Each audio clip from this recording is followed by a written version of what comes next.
ಕರ್ನಾಟಕದಲ್ಲಿ ಕಳೆದ ವರ್ಷ ಕಾಂಗ್ರೆಸ್ ಅಧಿಕಾರಕ್ಕೆ ಬರುತ್ತೆ ಅಂತ ಚುನಾವಣೋತ್ತರ ಸಮೀಕ್ಷೆಗಳು ಅಂದಾಜಿಸಿದ್ವು. ಈಗ ಕಾಂಗ್ರೆಸ್ನಲ್ಲಿ ದಿಲ್ ಖುಷಿ ಆಗಿದ್ರು. ಈಗ ಇದೇ ಕಾಂಗ್ರೆಸ್ ನಾಯಕರು ಲೋಕಸಭಾ ಎಕ್ಸಿಟ್ ಪೋಲ್ ಲೆಕ್ಕ ಕೊಟ್ಟರೆ ಸಿಟ್ಟಾಗ್ತಿದ್ದಾರೆ. ಮೋದಿ ಮೀಡಿಯಾಗಳು ಫ್ಯಾಂಟಸಿ ಸಮೀಕ್ಷೆ ಅಂತಿದ್ದಾರೆ. ಯಾವ್ಯಾವ ನಾಯಕರು ಎಕ್ಸಿಟ್ ಪೋಲ್ ಬಗ್ಗೆ ಏನಂತ ಹೇಳಿದ್ರು ನೋಡಿ. भाजपा स्टडी पर सफाचट नरेंद्र मोदी प्रधानमंत्री नहीं बन रहा है, खत्म कहानी।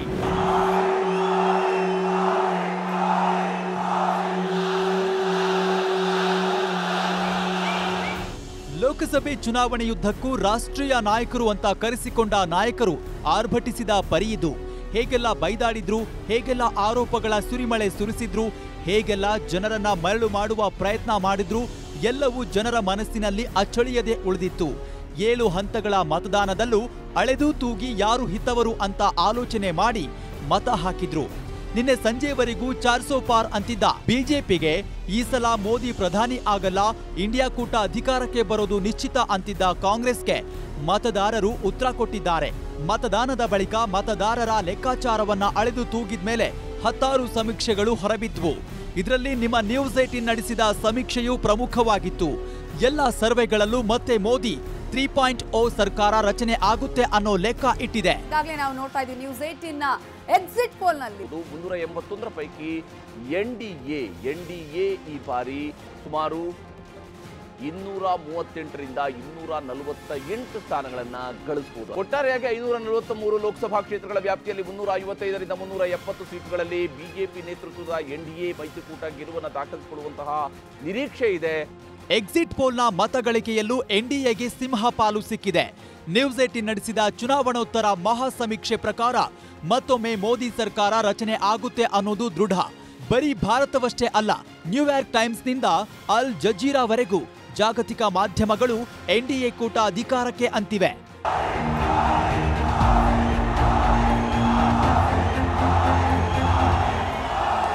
ಸಮೀಕ್ಷೆಗಳು, ಅಂತಾರಾಷ್ಟ್ರೀಯ ಮಾಧ್ಯಮಗಳು ಜನಾಭಿಪ್ರಾಯದಲ್ಲೂ ಬಿಜೆಪಿ ಮೈತ್ರಿಕೂಟಕ್ಕೆ ಗೆಲುವು ಅಂತಿದೆ. ಆದ್ರೆ ಕಾಂಗ್ರೆಸ್ ನಾಯಕರು, ಬಿಜೆಪಿ ವಿರೋಧ ಪಕ್ಷದವರು ಇದನ್ನ ಒಪ್ಪಲು ರೆಡಿಯಿಲ್ಲ. ಸಮೀಕ್ಷೆಗಳು ಸುಳ್ಳು ಅಂತಿವೆ. नाम एग्जिट पोल नहीं है, इसका नाम मोदी मीडिया पोल है। ये मोदी जी का पोल है, फैंटेसी पोल है उनका। सिद्धू मूसेवाला का सॉन्ग सुना आपने? 295 निवर्तमान प्रधानमंत्री ने पहले ही ट्वीट तैयार करके रखा होगा, क्योंकि जिस व्यक्ति का 4 जून को जाना अभी तय हो गया है, उन्होंने ही ये सब साजिश रचाई है, ये एग्जिट पोल मैनेज किया है। और ये जो आंकड़े हैं और जो वास्तविक परिणाम आने वाले हैं 4 तारीख को, ये जमीन आसमान का फर्क होगा। ನಾನು ಮೊದಲೇ ಹೇಳಿದ್ದೀನಿ, ನನಗೆ ಯಾವ ಎಕ್ಸಿಟ್ ಪೋಲ್ ಬಗ್ಗೆ ನಂಬಿಕೆ ಇಲ್ಲ ಅಂತ ಹೇಳಿದ್ದೀನಿ. ಇವತ್ತು ಹೇಳ್ತೀನಿ ಕರ್ನಾಟಕ ಕ್ರಾಸ್ ಡಬಲ್ ಡಿಜಿಟ್. ನನಗೆ ಈ ಎಕ್ಸಿಟ್ ಪೋಲ್ ನನಗೆ ವಿಶ್ವಾಸ ಇಲ್ಲ. ಯಾವುದಕ್ಕೆ ಅವ್ರ ಅಸೆಸ್ಮೆಂಟ್ ಹೋಗಲ್ಲ, ಬಹಳ ಇಂಟೀರಿಯರ್ ಹೋಗಲ್ಲ. ಅವರು ಎಕ್ಸಿಟ್ ಪೋಲ್ ಎಷ್ಟರ ಮಟ್ಟಿಗೆ ಸರಿ ಅನ್ನೋದು 4ನೇ ತಾರೀಕು ಗೊತ್ತಾಗುತ್ತೆ.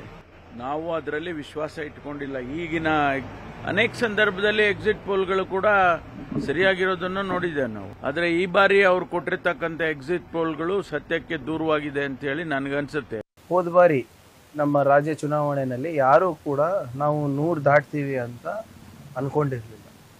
ಬಹಳಷ್ಟು ಜನ ಹಂಗ್ ಅಸೆಂಬ್ಲಿ ಅಂತಾನ ಹೇಳಿದ್ರು, ಅಥವಾ ಬಿಜೆಪಿ ಅವರು JDS ಮೈತ್ರಿ ಸಂಪೂರ್ಣವಾಗಿ ಅಧಿಕಾರಕ್ಕೆ ಬರುತ್ತೆ ಅಂತ ಹೇಳಿದ್ರು. ಆದರೆ ಏನಾಯಿತು? ಜನರ ಎಕ್ಸಿಟ್ ಪೋಲ್ ಇಸ್ ಇಂಪಾರ್ಟೆಂಟ್. ಈ ಎಕ್ಸಿಟ್ ಪೋಲ್ಸ್ನ ನಂಬಲಿಕ್ಕೆ ಸಾಧ್ಯ ಇಲ್ಲ. ಇಲ್ಲಿ ಕನಿಷ್ಠ ಪಕ್ಷ ಅತ್ಯಂತ ಕಡಿಮೆ ಅಂದರೆ ನಾವು 14 ಸೀಟನ್ನು ಗೆಲ್ತೀವಿ. ಯಾಕಂದ್ರೆ ಗ್ರೌಂಡ್ ರಿಯಾಲಿಟೀಸ್ ನಮ್ಗೆ ಗೊತ್ತಿದೆ. ಅಲ್ಲಿ ನೆಲದಲ್ಲಿ ವಾಸ್ತವ ಪರಿಸ್ಥಿತಿಯಲ್ಲಿ ಏನಿದೆ ಅದೆಲ್ಲನೂ ಕೂಡ ನಾವು ಅರ್ಥಕೊಂಡಿದ್ದೀವಿ.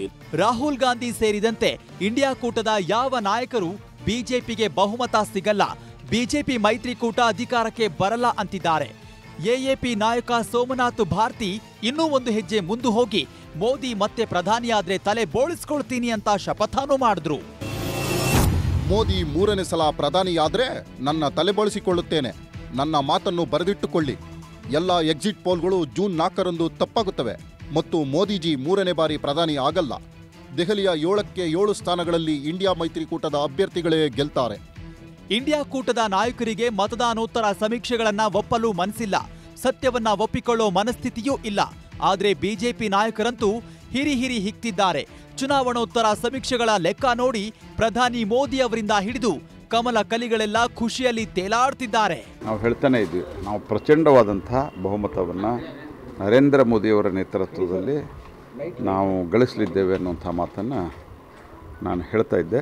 ನಮ್ಮ ಅನೇಕ ಮುಖಂಡರು ಹೇಳ್ತಾ ಇದ್ದರು, ಅನೇಕರು ಅದರ ಬಗ್ಗೆ ಸಂಶಯ ವ್ಯಕ್ತಪಡಿಸ್ತಾ ಇದ್ದರು. ಈಗ ಹೆಚ್ಚು ಕಡಿಮೆ ನಮ್ಮ ಪಕ್ಷದ ನಾಯಕರ ಭವಿಷ್ಯಗಳು ಖಚಿತವಾಗಿವೆ. ಮೋದಿಜಿಯವ್ರ ಬಗ್ಗೆ ಅವ್ರು 3ನೇ ಬಾರಿ ಪ್ರಧಾನಮಂತ್ರಿ ಆಗಬೇಕಂತ ಹೇಳಿ ಇಡೀ ದೇಶದ ಜನತೆಯ ಒಂದು ಆಶೆ ಮತ್ತು ಆ ರೀತಿಯಾದಂಥ ಒಂದು ಭಾವನೆಗಳಿದ್ದದ್ದು. ಚುನಾವಣೆ ಸಂದರ್ಭದಲ್ಲಿ ನಾವು ಎಲ್ಲೇ ಹೋದಾಗೂ ಸಹಿತ ಅದು ಅಂಡರ್ ಕರೆಂಟ್ ಇತ್ತು. ಮೋದಿಜಿಯವರ ಗುರಿ ಏನಿದೆ 400ಕ್ಕೂ ಹೆಚ್ಚು ಸೀಟ್ಗಳನ್ನು ಪಡ್ಕೊಳ್ಳುವಂಥದ್ದು.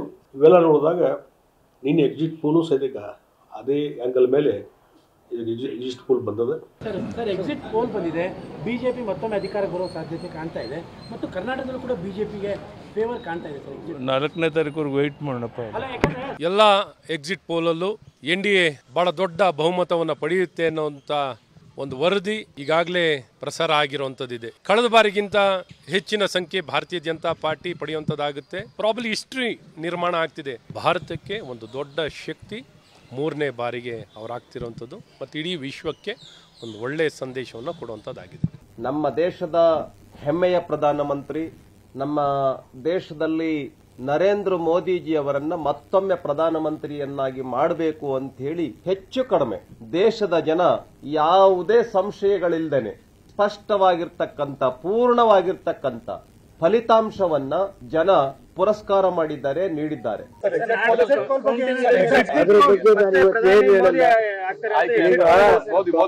ಈ ದೇಶ ಏನಾದ್ರು ಇವತ್ತು ಉಳಿಬೇಕಾದ್ರೆ ಮೋದಿ ಪ್ರಧಾನಮಂತ್ರಿ. ಯಾರು ಏನೇ ಹೇಳಿ ಅವರವರ ನಂಬಿಕೆ ಅವರವರಿಗೆ ಬಿಟ್ಟಿದ್ದು. ಬಿಜೆಪಿಯವರು ಸಮೀಕ್ಷೆಗಳನ್ನ ನಂಬಿದ್ದಾರೆ, ಕಾಂಗ್ರೆಸ್ ಸೇರಿದಂತೆ ಇಂಡಿಯಾ ಕೂಟದವರು ನಂಬ್ತಿಲ್ಲ. ಆದ್ರೆ ಚುನಾವಣೋತ್ತರ ಲೆಕ್ಕವನ್ನ ಬಹುತೇಕ ಜನ ಒಪ್ಪಿದ್ದಾರೆ. ಅದರಲ್ಲೂ ದೇಶದ ಅತಿದೊಡ್ಡ ನೆಟ್ವರ್ಕ್ ನ್ಯೂಸ್18 ನಡೆಸಿದ ಸಮೀಕ್ಷೆಗೆ ಹೆಚ್ಚು ಜನಮನ್ನಣೆ ಸಿಕ್ಕಿದೆ. ನ್ಯೂಸ್18 ಎಕ್ಸಿಟ್ ಪೋಲ್ ಪಕ್ಷಗಳ ಶೇಕಡವಾರು ಮತಗಳಿಕೆ. ಬಿಜೆಪಿಗೆ 305ರಿಂದ 315 ಕ್ಷೇತ್ರಗಳಲ್ಲಿ ಗೆಲುವು ಸಿಗುತ್ತೆ. NDA ಮೈತ್ರಿ ಪಕ್ಷಗಳಿಗೆ 40ರಿಂದ 55 ಸೀಟು ಸಿಗಲಿದ್ದು NDA ಶಕ್ತಿ 355ರಿಂದ 370ಕ್ಕೆ ತಲುಪಬಹುದು ಅಂತಿದೆ ಸಮೀಕ್ಷೆ. ಇನ್ನು ಕಾಂಗ್ರೆಸ್ಗೆ ಈ ಸಲ 62ರಿಂದ 72 ಸೀಟು ಸಿಗಬಹುದು. ಇಂಡಿಯಾ ಮೈತ್ರಿಕೂಟದ ಒಟ್ಟು ಸೀಟು 125ರಿಂದ 140ಕ್ಕೆ ಮುಟ್ಟುತ್ತೆ ಅಂತಿದೆ ಸರ್ವೆ. ಇನ್ನು ಇತರೆ ಪಕ್ಷಗಳು, ಸ್ವತಂತ್ರ ಅಭ್ಯರ್ಥಿಗಳು ಸೇರಿದಂತೆ ದೇಶದಲ್ಲಿ 42ರಿಂದ 52 ಕ್ಷೇತ್ರಗಳಲ್ಲಿ ಗೆಲ್ಲೋ ಲೆಕ್ಕಾಚಾರವಿದೆ. ಸೊ ಬಿಜೆಪಿಗೆ ಹತ್ತತ್ರ 40% ಮತ ಸಿಕ್ಕಿದ್ರೆ NDA 47% ಮತಗಳು ಸಿಗಬಹುದು. ಕಾಂಗ್ರೆಸ್ಗೆ 20ರಷ್ಟು ವೋಟ್ ಕಾಂಗ್ರೆಸ್ ಸೇರಿ ಮೈತ್ರಿಕೂಟದ ಪಕ್ಷಗಳಿಗೆ ಒಟ್ಟು 33ರಷ್ಟು ಮತಗಳು ಸಿಗುತ್ತೆ ಅಂತಿದೆ ಸಮೀಕ್ಷೆ. News18 exit poll. ಇನ್ನು ಕರ್ನಾಟಕದ ವಿಚಾರಕ್ಕೆ ಬರೋದಾದ್ರೆ 28 ಲೋಕಸಭಾ ಕ್ಷೇತ್ರಗಳ ಪೈಕಿ ಬೆಂಗಳೂರಲ್ಲಿ 5 ಕ್ಷೇತ್ರಗಳಿದ್ದು 1 ಅಥವಾ 2 ಕಡೆ ಕಾಂಗ್ರೆಸ್, 3ರಿಂದ 4 ಕಡೆ ಬಿಜೆಪಿ ಕೂಟ ಗೆಲ್ಲಬಹುದು. ಉತ್ತರ ಕರ್ನಾಟಕದ 11 ಲೋಕಸಭಾ ಕ್ಷೇತ್ರಗಳಲ್ಲಿ ಕಾಂಗ್ರೆಸ್ಗೆ 1 ಸೀಟು ಸಿಕ್ಕಿದ್ರೆ ಹೆಚ್ಚು. ಬಾಕಿ 10ರಿಂದ 11 ಸ್ಥಾನ ಬಿಜೆಪಿಯದ್ದೇ ಅಂತ ಹೇಳಲಾಗ್ತಾ ಇದೆ. ಕರಾವಳಿ ಭಾಗದ 3 ಲೋಕಸಭೆ ಕ್ಷೇತ್ರಗಳಲ್ಲಿ 1 ಕಾಂಗ್ರೆಸ್ಗೆ, 2ರಿಂದ 3 ಕಡೆ ಬಿಜೆಪಿಗೆ ಗೆಲ್ಲೋ ನಂಬಿಕೆ ಇದೆ. ಇನ್ನು ದಕ್ಷಿಣ ಕರ್ನಾಟಕದಲ್ಲಿ 9 ಸೀಟುಗಳ ಪೈಕಿ 1ರಿಂದ 3 ಕಡೆ ಕಾಂಗ್ರೆಸ್, 6ರಿಂದ 8 ಕಡೆ ಬಿಜೆಪಿ ಜೆಡಿಎಸ್ ಮೈತ್ರಿ ಪಕ್ಷ ಗೆಲ್ಲೋ ನಂಬಿಕೆ ಇದೆ. ಸಮೀಕ್ಷೆಗಳ ಲೆಕ್ಕಾಚಾರದಂತೆ ಮೋದಿ ಹ್ಯಾಟ್ರಿಕ್ ಗೆಲುವು ಸಾಧಿಸಿದ್ರೆ ಅದು ಇತಿಹಾಸ.